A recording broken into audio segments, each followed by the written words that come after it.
Assalamualaikum warahmatullahi wabarakatuh. Selamat datang teman-teman sekalian. Bagaimana kabarnya? Semoga kalian semua baik-baik saja.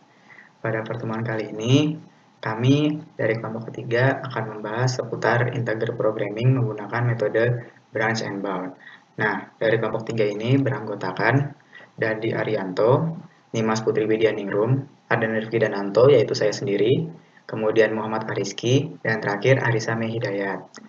Nah, setelah ini kita akan memulai materi yang akan disampaikan. Kepada Dimas Putri, dipersilahkan. Karena tadi sudah dibuka oleh Ardana, selanjutnya saya akan menjelaskan mengenai presentasi pada hari ini, yakni metode branch and bound. Apa sih metode branch and bound itu? Langsung aja. Nah, jadi metode branch and bound, cabang dan batas, adalah salah satu metode untuk menghasilkan penyelesaian optimal program linear yang menghasilkan variabel-variabel keputusan bilangan bulat. Langsung saja ke contohnya ya teman-teman. Nah, di sini pemilik dari sebuah bengkel mesin sedang berencana untuk berkembang dengan membeli beberapa mesin baru, yakni mesin pres dan juga mesin bubut. Pemilik tersebut telah memperkirakan bahwa setiap mesin pres yang dibeli akan meningkatkan laba sebesar 100 US dollar per hari dan setiap mesin bubut akan meningkatkan laba sebesar 150 US dollar per hari. Jumlah mesin yang dapat dibeli pemilik terbatas oleh biaya mesin dan ruangan lantai yang tersedia di dalam bengkel. Pemilik tersebut mempunyai anggaran sebesar 40.000 US dollar untuk membeli mesin dan 200 kaki persegi ruangan lantai yang tersedia. Sang pemilik ingin mengetahui berapa banyak sih dari masing-masing jenis mesin yang harus dibeli untuk memaksimalkan peningkatan laba harian. Harga beli mesin tersebut dan kebutuhan ruangannya adalah sebagai berikut. Nah, di sini ada tabel yang mana mesin pres itu membutuhkan 15 ruang lantai dengan harga 8.000, untuk mesin bubut membutuhkan 30 ruang lantai dengan harga 4.000. Nah, setelah itu kita susun dulu fungsi tujuan dan fungsi kendala. Fungsi tujuan di sini Z sama dengan 100x1 ditambah 150x2, yang mana itu dari sini bahwa pemilik itu memperkirakan mesin presnya meningkatkan laba 100 ini dan mesin bobotnya 150. Jadi itu adalah Z-nya. Selanjutnya untuk fungsi kendalanya dari tabel ini 8.000x1 ditambah 4.000x2 harus kurang dari sama dengan 40, dan juga fungsi kendala yang kedua 15x1 ditambah 30x2 kurang dari sama dengan 200. Sesuai dengan yang ada di soal ini 40.000 dan juga 200. Tambahan lagi, X1 dan X2 harus lebih besar sama dengan 0 dan harus integer, yang mana X1 sama dengan mesin pres dan X2 adalah mesin bubut. Nah, lanjut ke langkah pertama, yakni kita harus menyelesaikan dengan metode program linear biasa. Nah, ini ya teman-teman, kita eliminasi terlebih dahulu kendala-kendala tadi. Kendala yang 8.000x1 plus 4.000x2 sama dengan 40.000 dan juga 15x1 tambah 30x2 sama dengan 200. Dikalikan dengan angka ini akan menghasilkan ini 9.000x1 ditambah 4.500x2 sama dengan 45.000. 2.250x1 ditambah 4.500x2 sama dengan 30.000. Jadi x2-nya hilang, tinggal 6.750 x1 sama dengan 15.000. Jadi x1 sama dengan 2,22. Selanjutnya kita akan mencari x2.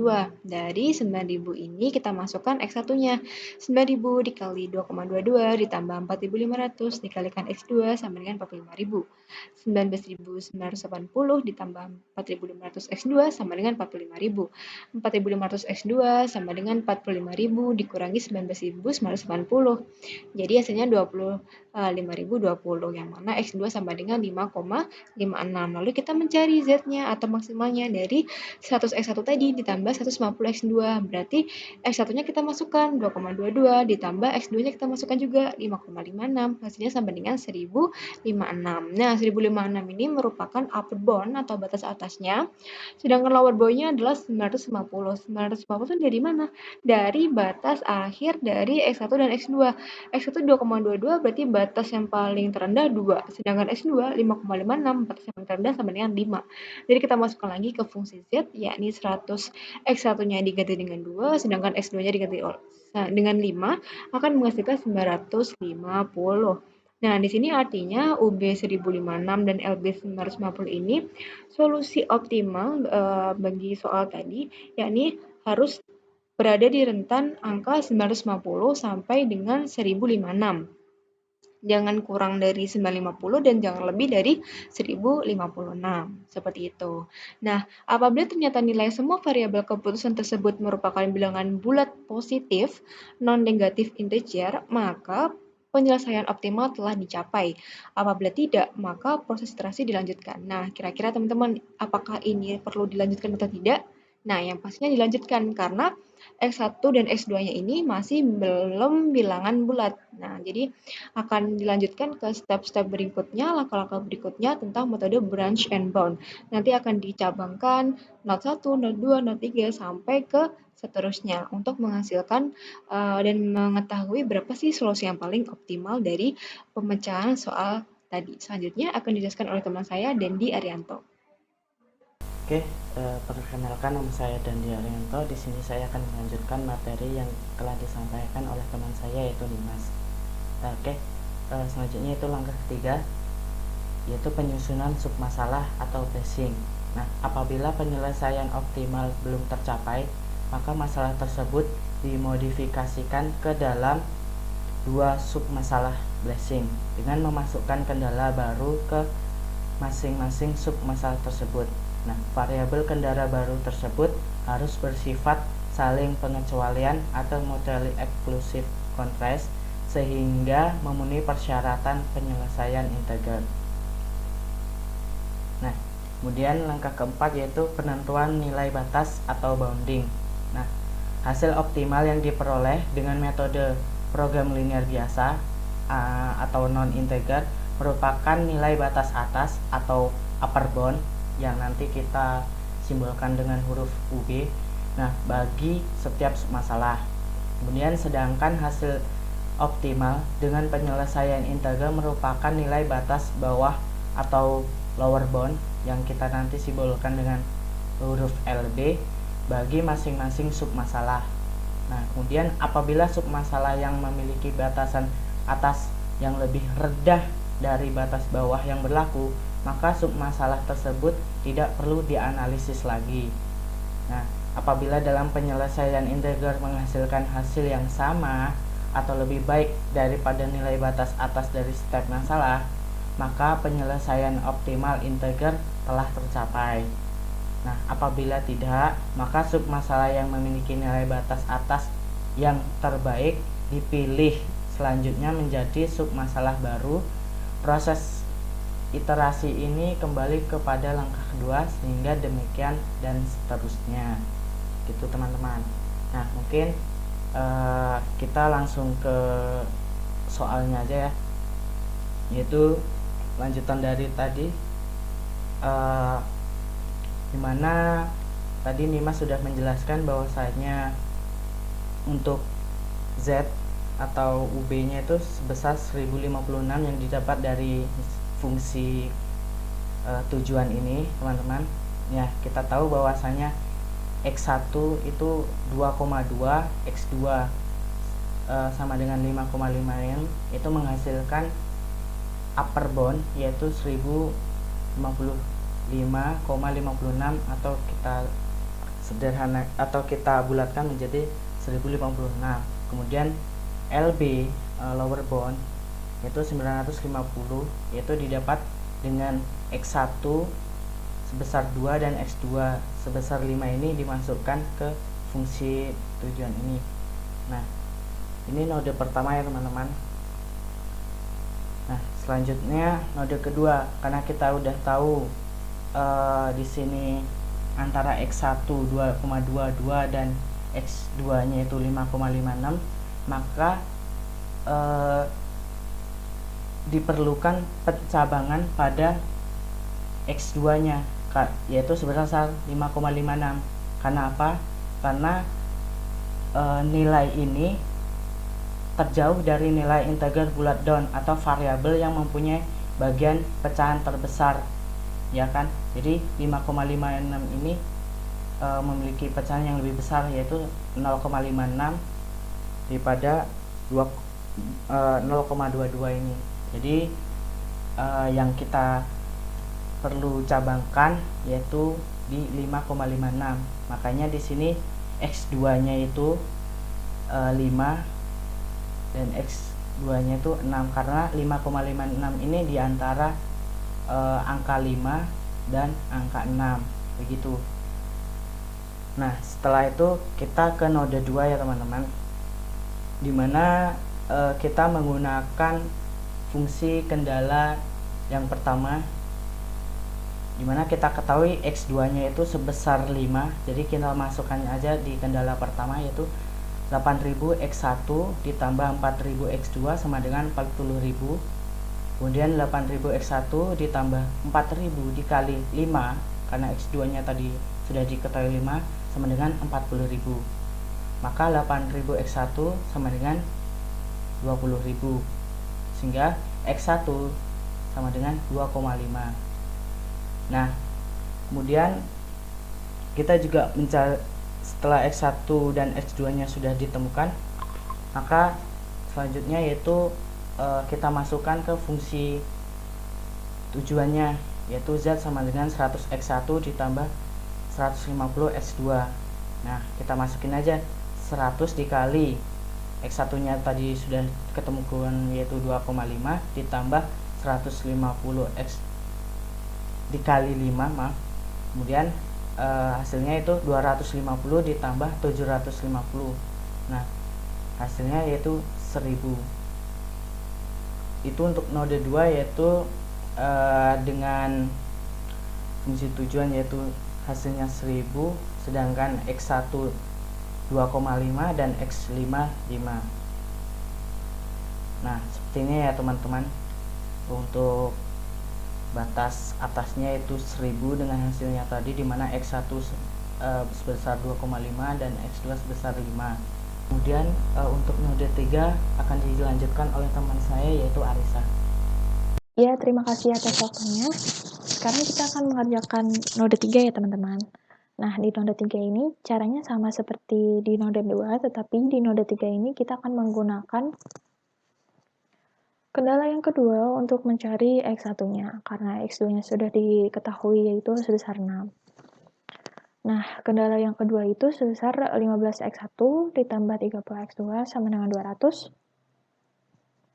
15 X1 ditambah 30 dikalikan 6 sama dengan 200.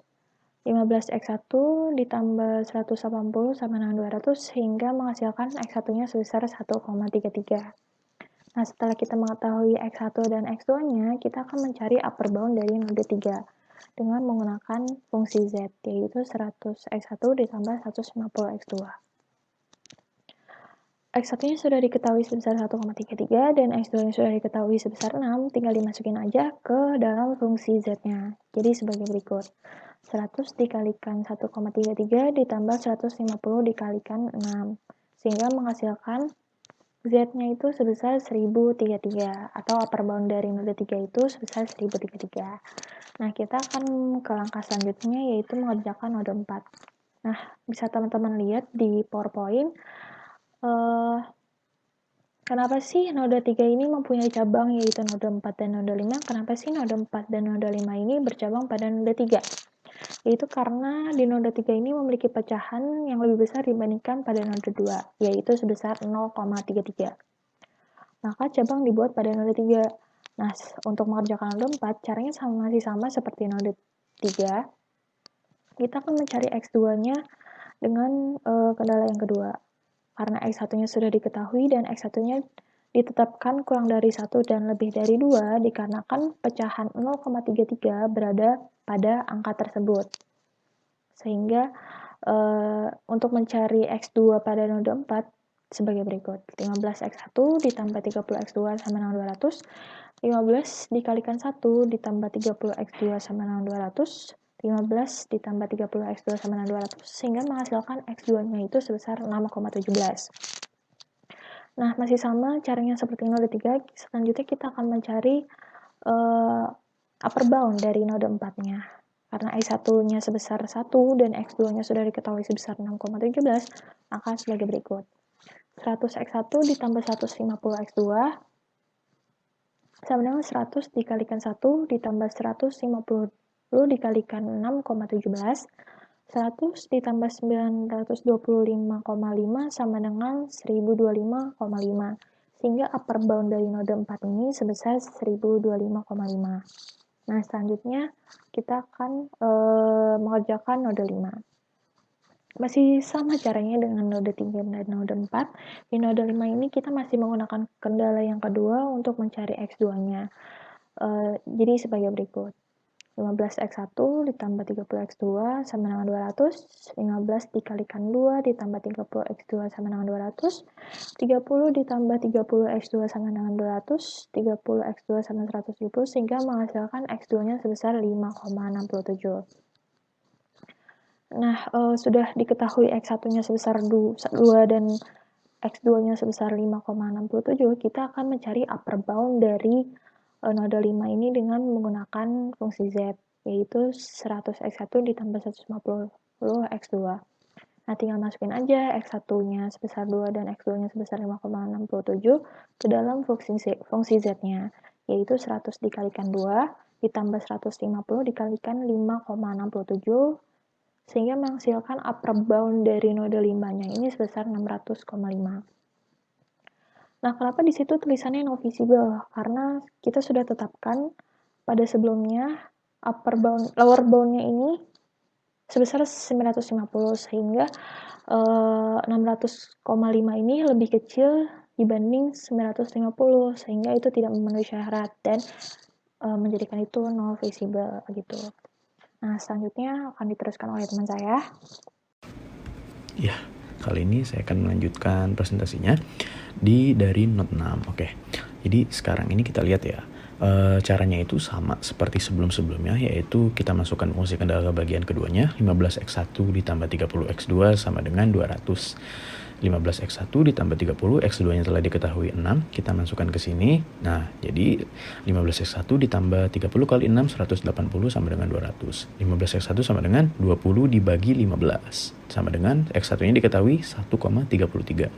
Nah, kita masukkan ke fungsi z-nya. Jadi 100x1 ditambah 150x2, jadi 100 dikali 1,33 dari sini, dan juga 150 dikali 6, 6-nya dari sini. Jadi 133 ditambah 900, hasilnya 1033.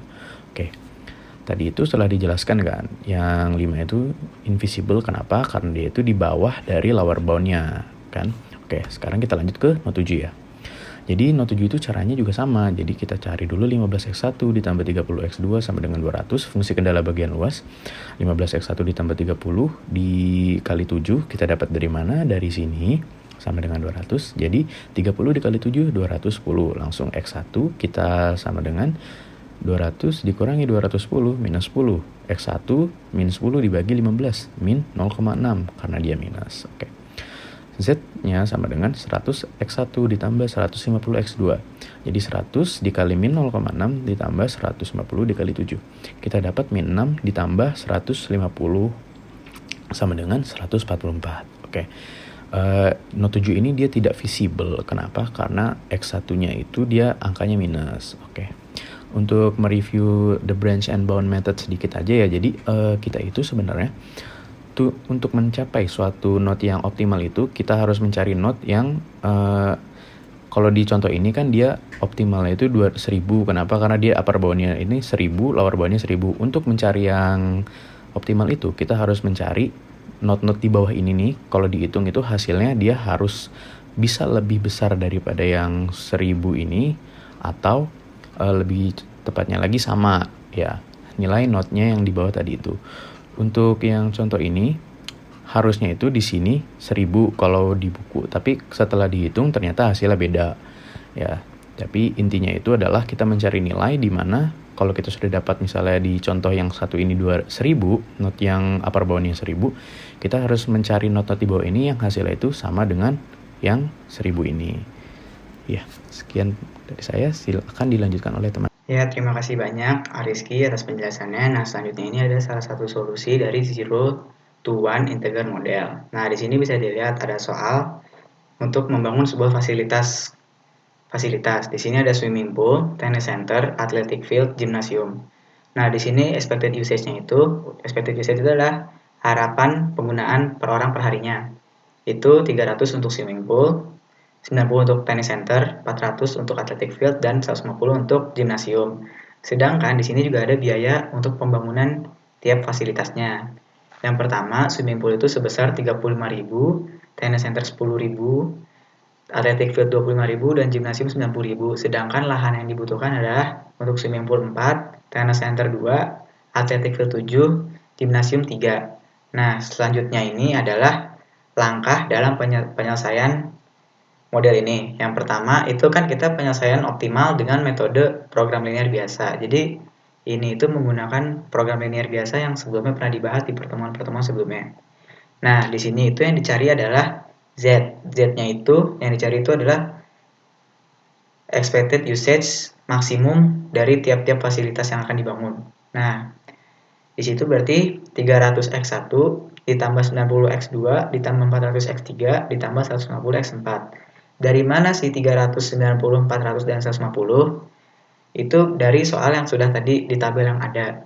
Sedangkan x1, x2, x3, x4-nya itu adalah swimming pool x1, tennis center x2, athletic field itu x3, dan gimnasium itu x4. Nah, sedangkan dalam masalah untuk pembangunannya itu ada pembatasan-pembatasan. Nah, itu mengartikan adanya fungsi kendala. Yang pertama itu adalah batas dari biaya yang akan dianggarkan. Nah, di situ ada batasnya itu adalah sebesar 120.000 US dollar. Nah, oleh karena itu akan ditulis fungsi kendala yaitu berupa 35.000 X1 ditambah 10.000 X2 ditambah 25.000 X3 ditambah 90.000 X4. Itu kurang dari 120.000. Dari mana itu semua 35.000, 10.000, 25.000, dan 90.000 itu dapat dari tabel yang sebelumnya, dari biaya yang dibutuhkan untuk membangun fasilitas. Untuk X1, X2, X3, X4-nya itu masih sama dengan fungsi tujuan yang tadi.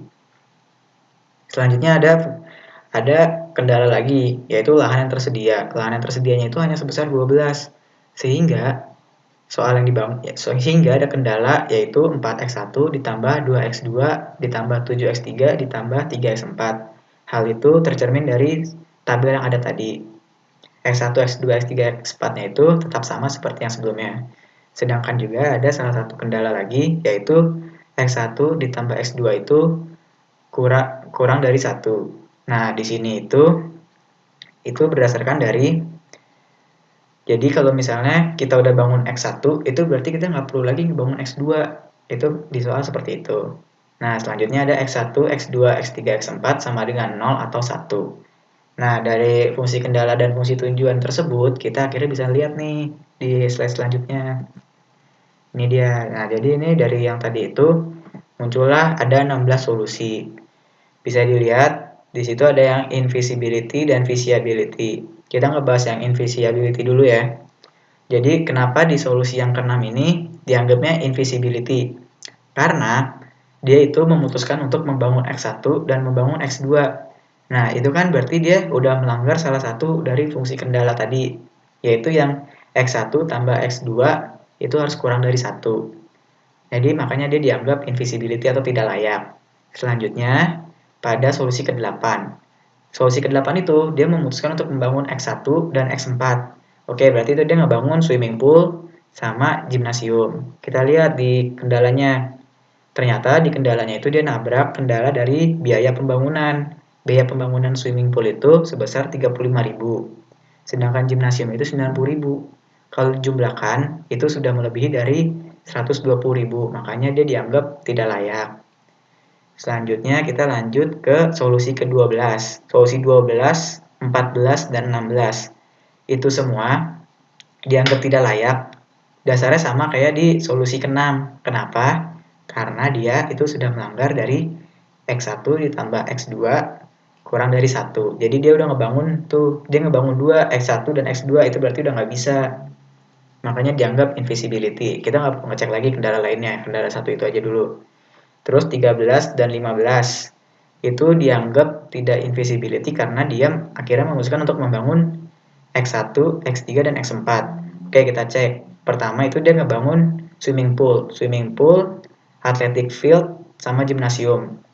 Itu dia dari biaya dan dari lahan yang digunakan itu sudah tidak memenuhi, itu sudah melebihi batasnya. Sehingga hal itu dianggap tidak visible. Makanya dianggap invisibility. Di solusi ke-15 pun demikian. Nah, kita sekarang lanjut ngebahas yang visibility ya. Jadi dari solusi 1 dia memutuskan untuk tidak membangun sama sekali. Ia bisa sesuai dengan semua fungsi kendala, yaitu X1, X2, X3, X4 sama dengan 0 atau 1. Itu bisa. Tapi ingat, fungsi tujuan kita itu adalah mencari Z value yang terbesar. Itu expected people per day-nya yang terbesar. Nah, itu kan 0. Jadi masih dianggap masih bisa masuk di visibilitasnya masuk, tapi belum maksimal. Makanya kita lanjut ke solusi kedua. Solusi kedua itu dia memutuskan hanya membangun X1. Itu semuanya memenuhi fungsi kendala, tapi Z value-nya itu atau fungsi tujuannya itu cuma mencapai 300 karena di situ dia cuma ngebangun 1 sampai itu ke solusi kelima. Nah, kita lanjut ke solusi ketujuh. Di solusi ketujuh itu dia memutuskan untuk membangun X1 yaitu swimming pool dan X3 yaitu athletic field.